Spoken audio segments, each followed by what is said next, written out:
नमस्कार दोस्तों, आपका फिर से स्वागत है पब्लिक सर्वेंट रूल्स के एक नई वीडियो में। हम पढ़ रहे थे chapter number 6 procurement of goods and services, जिसका पार्ट 1 मैंने कंप्लीट कर दिया था रूल 148 तक, जिसमें 148 डिलीटेड था। अब हम शुरू करेंगे रूल 149 से। रूल 149 बहुत ही ज़रूरी एक रूल है, क्योंकि ये जेम के बारे में बात करती है, गवर्नमेंट ई मार्केट प्लेस के बारे में बात करती है। तो बिना किसी देरी किए हुए हम लोग शुरू करते हैं। आपसे रिक्वेस्ट करेंगे प्लीज़ मेरे मेरे चैनल को सब्सक्राइब करें, वीडियो को लाइक करें, शेयर करें। कोई भी सवाल है तो कमेंट्स पे क्वेश्चन डालें, मैं कोशिश करूँगा आपके सारे सवालों का जवाब दूँ। तो शुरू करते हैं रूल 149। रूल 149 कहता है government e market place GeM के बारे में। तो जैसे फ्लिपकार्ट, अमेज़न वगैरह होती है ना, तो उसी तरीके से गवर्नमेंट डिपार्टमेंट्स अगर कोई सामान प्रोक्योर करना चाहती है, ख़रीदना चाहती है, तो उन्हीं के लिए फ्लिपकार्ट जैसी एक ऑनलाइन सुविधा बनी हुई है GeM, government e market place, जिसमें सिर्फ गवर्नमेंट बॉडी ही परचेज़ कर सकती है। वो हम आप पर्सनल इंडिविजुअल यूज़ के लिए नहीं कर सकते। तो यहाँ पे क्या लिखा है कि गवर्नमेंट ऑफ इंडिया ने एक जेम बनाया है, जिसमें कॉमन यूज़ जो नॉर्मल गुड्स एंड सर्विसेज चाहिए होते हैं एक विभाग को या एक संस्था को, वो यहाँ पर मिल जाती है। जेम में एक SPV बना हुआ है, जिसपे हम लोग बोलते हैं स्पेशल पर्पस व्हीकल, जो क्या काम करती है कि जेम में जितने भी सेलर्स रजिस्टर्ड हैं, जो सप्लायर रजिस्टर्ड हैं, उनकी ऑथेंटिसिटी चेक कर सके कि वो सही है कि नहीं, उनके सारे क्रेडेंशियल्स, उनके सारे डॉक्यूमेंट्स। कोई भी अगर वेंडर कोई सामान बेचना चाहता है जेम में, तो उनकी वो पूरी क्रेडिबिलिटी वो चेक करते हैं। और जो प्रोक्योर करता है उन्हें भी ध्यान देना होता है कि आप जो रेट्स वो वेंडर आपको दे रहा है, या जेम में जो भी रेट्स लिस्टेड हैं वो रीज़नेबल है कि नहीं है, वो प्रोक्योरिंग अथॉरिटी को चेक करना है। बाकी जो जितने भी सप्लायर जेम पर अभी तक अपलोडेड हैं, उसका जो क्रेडेंशियल है वो उसका चेक करने का काम किसे दिया गया है, जेम SPV यानी स्पेशल पर्पस व्हीकल। ठीक है। अब जेम पे खरीदारी, क्योंकि सर गवर्नमेंट ने, हमने पिछले रूल में ही देखा था, रूल नंबर 147 में देखा था पिछले वीडियो में, कि कोई भी सामान अगर जेम पर अवेलेबल है, तो उस विभाग को या उस डिपार्टमेंट को, उस संस्था को जेम से ही सामान प्रोक्योर करना पड़ेगा। ठीक है। तो अब कैसे प्रोक्योर करेंगे, आगे देखते हैं। अब यही रूल 149 में सब रूल्स हैं। तो सब रूल 1 क्या कहता है, कोई भी सामान अगर 50,000 तक का है, ठीक है, हम जो सामान लेना चाह रहे हैं अगर उसका मूल्य 50,000 तक का है, तो उसके लिए आप जेम पर क्या कर सकते हैं, डायरेक्टली किसी भी वेंडर से परचेज़ कर सकते हैं, जो आपका नीड पूरा कर रहा हो, जो स्पेसिफिकेशन आपको चाहिए, जैसी क्वालिटी चाहिए और जो डिलीवरी पीरियड चाहिए, वो अगर आपको मिल रही, तो आप किसी भी वेंडर से जेम पर ख़रीद सकते हैं, अगर उनका सामान का मूल्य 50,000 तक का है। मैं ये बता दूं कि ये क्योंकि रिवाइज्ड GFR है, तो पहले इसमें 25,000 का लिमिट था, अब इसे बढ़ाकर 50,000 कर दिया गया है। ठीक है। पर आपको इस सब रूल में एक नोट दिया हुआ है कि अगर कोई ऑटोमोबाइल ख़रीदना है, कोई गाड़ी ख़रीदनी है, तो उसमें कोई सीलिंग नहीं है, वो मतलब 50,000 हो, चाहे 5 लाख हो, चाहे 10 लाख हो, ये भी चेंज कर दिया गया। पहले इसमें क्या था, इसमें 5 लाख की लिमिट हुआ करती थी, ये भी अब चेंज कर दिया गया है। तो ठीक है, तो अब बोला जा रहा है कि इसमें कोई सीलिंग अमाउंट नहीं है, आप गाड़ी कितने भी अमाउंट का हो तो वो आप जेम से प्रोक्योर कर सकते हैं। ठीक। अब सब रूल 2 क्या बताता है, अगर कोई सामान का मूल्य या जो भी हम प्रोक्योर कर रहे हैं उसका मूल्य 50 लाख से ऊपर और 10 लाख से कम का है, तो आपको जेम में किसी 3 वेंडर्स के प्रोडक्ट्स देखने हैं। जैसे मान लीजिए कि हमें प्रिंटर लेना है, तो हमें कोई 3 जो मेरी स्पेसिफिकेशंस और जो रिक्वायरमेंट को पूरी करती हुई जो 3 कंपनियां हैं, उनके प्रोडक्ट्स हम देखेंगे, वो तीनों वेंडर्स में से कंपेयर करेंगे, और जो हमें सबसे सस्ते दर में सही सामान दे रहा है, हमको उन्हीं से ये ख़रीदना है। यानी याद रखिए कि अगर सामान 50,000 से अबव या 10 लाख से कम है, तो मिनिमम 3 जो वेंडर्स होंगे जेम पर, उनके सामान को हम कंपेयर करेंगे, तभी उनमें से जो L1 निकल कर आएगा, जो जो हमारे सारे स्पेसिफिकेशंस को पूरा कर रहा हो, रेट भी सही हो, तो हम उन्हीं से खरीदेंगे। ऐसा नहीं कि इस चीज़ में हम जेम से किसी भी वेंडर से खरीद लें, नहीं, आपको कंपेयर करना है, वो भी एटलीस्ट 3 वेंडर्स से। ठीक है। इसमें एडिशनल में क्या बोला है कि जेम में कुछ कुछ ऑनलाइन बिडिंग का भी है। ऑनलाइन आप बिड भी कर सकते हैं, मतलब ऑनलाइन बिडिंग भी आप इनवाइट कर सकते हैं, जिस पे जो सस्ता बिड करेगा उस सामान के लिए वो से भी प्रोक्योरमेंट के राइट्स मिल जाते हैं। तो आप जेम पर जो ऑनलाइन बिडिंग का या ऑनलाइन रिवर्स ऑक्शन का जो ऑप्शन है वो भी यूज़ कर सकते हैं, अगर सामान का रेट, जो भी सामान हम खरीद रहे हैं उसका रेट अगर 10 लाख से कम है। तो मैं बता दूं, ये रेट्स पहले 25 लाख से 5 लाख का हुआ था, इसको रिवाइज़ करके 50 लाख से 10 लाख तक का कर दिया गया। ठीक है, ये जो ऑनलाइन बिडिंग और ऑनलाइन रिवर्स ऑक्शन है, इसके बारे में हम लोग आगे रूल्स में डिटेल में पढ़ेंगे। अब आते हैं थर्ड सब रूल में।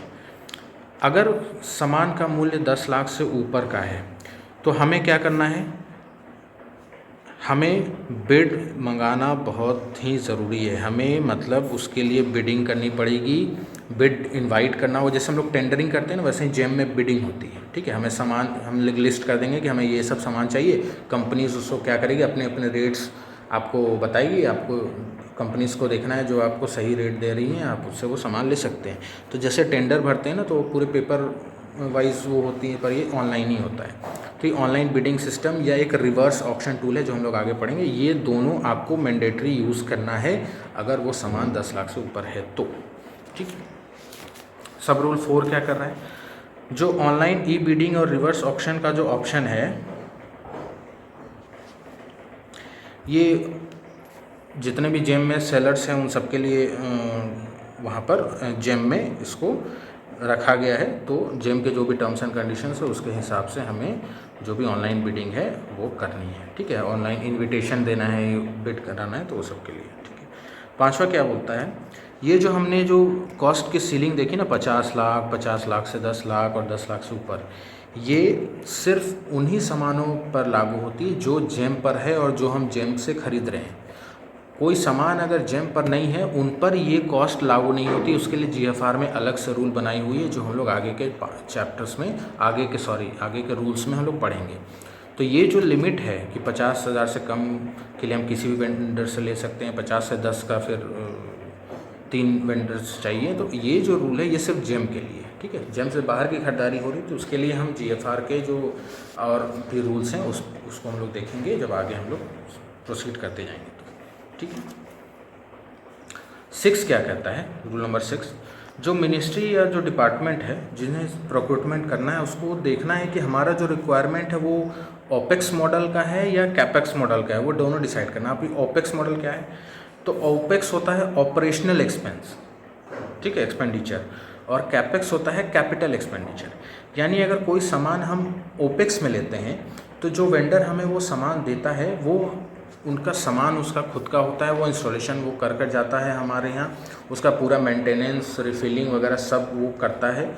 और वो जब आपका काम ख़त्म हो जाता है, आप वो क्या करता है, वो अपना मशीन वो या वो जो अपना सामान है वो लेके चला जाता है। यानी वो बस आपको ऑपरेशन के लिए देता है, वो जो उसका सर्विस चार्ज है वो सब आपसे वो पीरियोडिकली वो लेता रहेगा। ये हो गया ओपेक्स मॉडल।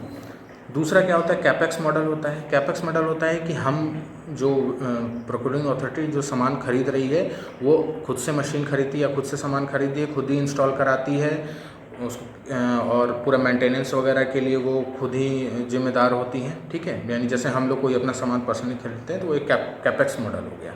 ठीक है, तो वो पैसा हमारे पास ही होता है, वो जो भी डिप्रिशिएशन हो रहा है वो हमें ही भुगतना पड़ता है। अगर वारंटी ख़त्म हो गई तो उसको एएमसी भी हमें कराना होता है, तो वो कैपेक्स मॉडल होता है। तो जो मिनिस्ट्री या जो डिपार्टमेंट जो सामान प्रोक्योर करना चाहती है उनको पहले ये फिक्स करना होगा कि हमें जो सामान चाहिए वो हमें ओपेक्स मॉडल में चाहिए या कैपेक्स मॉडल में चाहिए। और ये उनको अपना जो एनुअल प्रोक्योरमेंट प्लान है, जो हमने पिछले रूल्स में देखा था, जो एनुअल प्रोक्योरमेंट प्लान है उस पर आपको ये जैसे ही उसका बजट अप्रूवल आ जाता है तो उसको 30 दिनों के अंदर उन्हें क्या करना है, जैसे हमें ओपेक्स में चाहिए, हमने एनुअल प्रोक्योरमेंट प्लान में डाल दिया था, उसका बजट अप्रूवल ले लिया है, तो 30 दिनों के अंदर हमें जेम में उसे अपलोड कर देना है।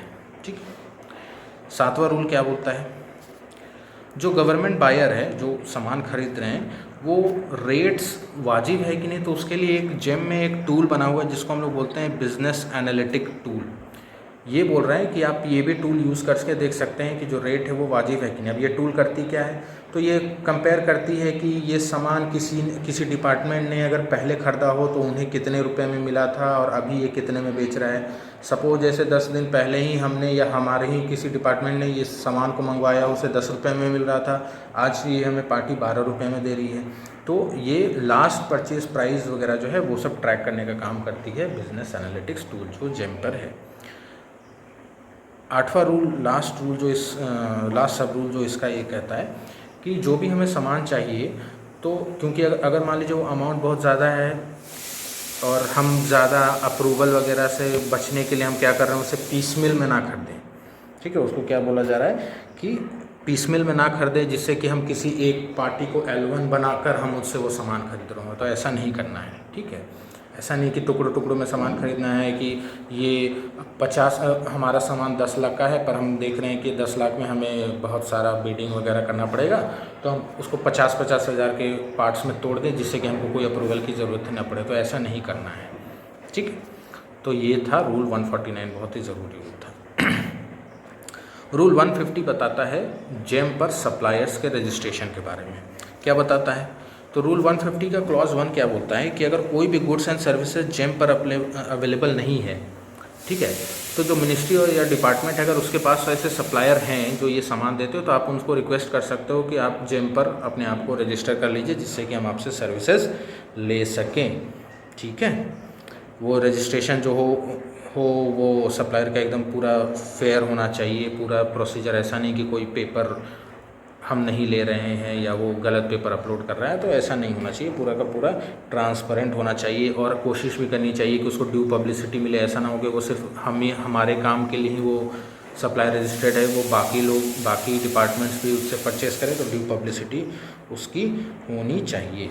ठीक है, दूसरा पॉइंट रूल 150 का क्लॉज 2 क्या बोलता है कि जो भी क्रेडेंशियल इसका जो भी हमने वेंडर्स को उस पर जेम पर रखा है, जो भी सप्लायर रजिस्टर्ड हैं, उनके जो क्रेडेंशियल हैं, उनका manufacturing capability, quality control system, past experience कैसा है, आफ्टर सेल सर्विस कैसी है, ये सब रजिस्ट्रेशन से पहले वेरीफाई होना चाहिए। ऐसा नहीं कि वो प्रोडक्ट बेच देता पर उसकी सर्विस बहुत ख़राब है, तो ऐसे में वो रजिस्ट्रेशन करने लायक नहीं है। ठीक है, थर्ड क्लॉज क्या कहता है, जो सप्लायर होगा वो रजिस्टर्ड होता है 1 से 3 सालों के लिए, और जब ये समय ख़त्म हो जाता है तो उसको फिर से रजिस्ट्रेशन करना होता है। ठीक है, और न्यू रजिस्ट्रेशन वो कभी भी हो सकता है, जब भी वो कंडीशन पूरा कर रहे हो तो वो न्यू रजिस्ट्रेशन कर सकते हैं। बस ये ध्यान देना है कि जो सप्लाई रजिस्टर्ड ऑलरेडी रजिस्टर्ड है तो वो हमेशा के लिए रजिस्टर्ड नहीं होता है, वो 1 से 3 सालों के लिए ही वो रजिस्टर होता है। चौथा पॉइंट सब क्लॉज क्या कह रहा है कि इसका जो हर रजिस्टर्ड सप्लायर का जो परफॉर्मेंस है, कंडक्ट है, वो जो डिपार्टमेंट है वो हमेशा उसको वो चेक करते रहे, मॉनिटर करता रहे। अगर कुछ उसे गलत लग रहा है तो वो जेम पर इसके बारे में कंप्लेन करे। ठीक है, क्वालिटी उसे सही नहीं मिल रही है तो ठीक है, तो वो रजिस्टर्ड जो सप्लायर है उसे तो एक जैसे क्या होता है ना कि एक अप्रूव्ड लिस्ट ऑफ सप्लायर्स की लिस्ट लगी रहती है, तो उसमें से उसको हटा दिया जाएगा कि अगर वो टाइम पर सामान ना दे पाया, क्वालिटी का सामान ना दे पाया, तो ये जो मिनिस्ट्री जो सामान खरीद रही है अगर उसको ऐसा उस वेंडर के साथ ऐसी प्रॉब्लम आ रही है तो वो जेम को बता सकते हैं, जेमएसपीवी को, और वो क्या करेंगे, उसे रजिस्टर्ड सप्लायर्स की लिस्ट से हटा सकते हैं। ठीक है, पांचवा क्या है, ये जो क्लॉज अभी ऐड हुआ है कि the list of registered suppliers for the subject matter of procurement be exhibited on websites of procurement. हाँ, अब बोल रहा है कि जो भी सप्लायर रजिस्टर्ड सप्लायर उसकी जो लिस्ट है वो ई प्रोक्यूरमेंट जो संस्था प्रोक्यूरमेंट करा रही है उनके ई प्रोक्यूरमेंट पोर्टल्स पर भी उसके लिस्ट जो है वो होने चाहिए। ठीक है, तो थोड़ी एक पॉइंट और हम लोग देख लेते हैं, फिर इसको हम लोग ख़त्म करेंगे। लास्ट तो नहीं है, जैसे फिर नेक्स्ट रूल है रूल 151, डिबार्टमेंट फ्रॉम बिडिंग। एक सप्लायर को या एक जो रजिस्टर्ड सप्लायर है वो बिडिंग प्रोसेस से कैसे डिबार हो सकता है, कैसे उसे बाहर किया जा सकता है। ठीक है, तो एक बिडर जो टेंडर भर रहा है, अगर वो जैसे 151 का क्लॉज 1 में ये लिखा हुआ है कि एक बिडर अगर वो under prevention of corruption act के तहत कोई केस दर्ज हो या आईपीसी के तहत कोई केस दर्ज हो या कोई ऐसा चीज़ हो जिससे कि पब्लिक इंटरेस्ट उसके उसके हिस्ट्री में कोई पब्लिक इंटरेस्ट को तकलीफ़ देने लायक कोई काम अगर उस हुआ हो, ठीक है, तो इस केस में उसको डिबार किया कर सकता है। अगर कोई फिर सब रूल 2 क्या बोलता है कि अगर कोई बिडर को हम सब रूल 1 के तहत हमने डिबार किया गया है तो वो कोई भी प्रोक्यूटमेंट प्रोसेस में जाने के लिए एलिजिबल नहीं होगा। कितने समय के लिए एलिजिबल नहीं होगा? 3 साल तक उसको बैन कर दिया जाएगा कि वो किसी भी प्रोक्यूटमेंट साइकिल में या कहीं पर भी वो बिडिंग नहीं कर सकता है, ठीक है, जिस दिन से ये डिपार्टमेंट को पता है। अब डिपार्टमेंट ऑफ एक्सपेंडिचर क्या करेगी? ऐसा लिस्ट बनाएगी कि कौन कौन से वेंडर्स को वैसे डिबार किया गया ताकि वो कोई दूसरा डिपार्टमेंट उस सप्लायर से सामान ना खरीद पाए। तो ऐसी एक लिस्ट क्या करेगी? वो CPP पोर्टल, जो सेंट्रल पब्लिक प्रोक्यूरमेंट पोर्टल है, उस पर अपलोड करेगी, ठीक है। अब ये तो था कि वो बिडिंग से कैसे बाहर हो जाए। अब मतलब कैसे हो सकता है, किन कंडीशंस में वो बाहर हो सकता है। थर्ड क्लॉज क्या बोलता है कि जो प्रोक्योर कर रहा है वो भी क्या कर सकता है? किसी एक बिडर को, किसी एक सप्लायर को अपने प्रोक्यूरमेंट साइकिल से बाहर कर सकता है 2 सालों के लिए, ठीक है, 2 सालों तक। अगर उसको लगता है कि बिडर ने भरोसा तोड़ा है, सामान सही टाइम पे डिलीवरी नहीं दी, या जो पेपर्स चाहिए तो उसमें धोखेबाजी की, ठीक है, तो इस तरीके से अगर कुछ किया है उस बिडर ने तो वो भी क्या कर सकता है? एक स्पेसिफिक बिडर को ब्लैकलिस्ट कर सकता है, उसे बाहर कर सकता है 2 सालों के लिए। पर ये करने से पहले उसको बिडर की बातें भी सुननी चाहिए, ठीक है। तो और ऐसी जो भी डिबार वाली लिस्ट है वो प्रोक्यूरमेंट जो कर रहा है वो अपने पोर्टल पर इनका नाम भी डाला मतलब अपलोड करके रखेगा। लास्ट क्लॉज जो 4 है वो बता रहा है कि ये बिडर को तब तक डिबार नहीं, मतलब बिडर को जो अगर आप डिबार कर रहे हो, बस उनको बैन कर रहे हो, नहीं प्रोक्यूरमेंट आने दे रहे हो, तो ये डिसीजन लेने से पहले उसको एक अपॉर्चुनिटी मिलना चाहिए कि उसकी बातें सुनी जाएँ, क्या प्रॉब्लम था, क्यों मतलब क्या गलती हो गई, तो उसकी बातें सुनी जाए, उसके बाद ही उसे डिबार किया जाए, ठीक है। और फिर यहाँ पर है रूल 152, और छोटा सा रूल है इसलिए इसको मैं कवर कर रहा हूँ। इनलिस्टमेंट ऑफ इंडियन एजेंट्स, अगर कोई कंपनी है जो विदेशी कंपनी है, जर्मनी ये सब की कंपनी है, और वो अपने आप को रजिस्टर करना चाहती है तो इंडिया में जो उनके एजेंट्स है वो चाहे तो वो रजिस्टर कर सकते हैं, ठीक है। तो ये चैप्टर नंबर 6 का जो सेकंड पार्ट है उसमें इतना ही, क्योंकि रूल सब थोड़े बहुत लंबे हैं और मैं नहीं चाहता कि इसे जल्दी जल्दी में पार किया जाए। तो नेक्स्ट रूल 153 से हम लोग शुरू करेंगे पार्ट 3 में। Thank you.